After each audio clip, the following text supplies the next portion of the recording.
दरम्यान काँग्रेसमध्ये मोठ्या प्रमाणावर धुसफूस असल्याचं भाजपचे प्रदेशाध्यक्ष चंद्रशेखर बावनकुळे यांनी म्हटलं।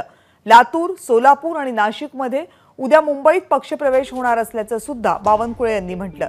लातूरमधले, सोलापूरमधले आणि नाशिकमधले काँग्रेसचे नेते हे उद्या मुंबईमध्ये भाजपमध्ये प्रवेश करतील असा दावा चंद्रशेखर बावनकुळे यांनी केलाय।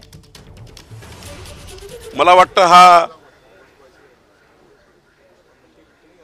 राजीनामा हे बघावं लागेल कुठल्या कारणाने दिला आहे, पण काँग्रेस पार्टीमध्ये अंतर्गत धुसफूस आहे आणि मोठ्या प्रमाणावर काँग्रेस पार्टीमधले मोठ्या प्रमाणावर मोठे मोठे नेते हे भारतीय जनता पार्टीच्या संपर्कामध्ये आहे, पण काँग्रेस पार्टीमध्ये मात्र अस्वस्थता आहे।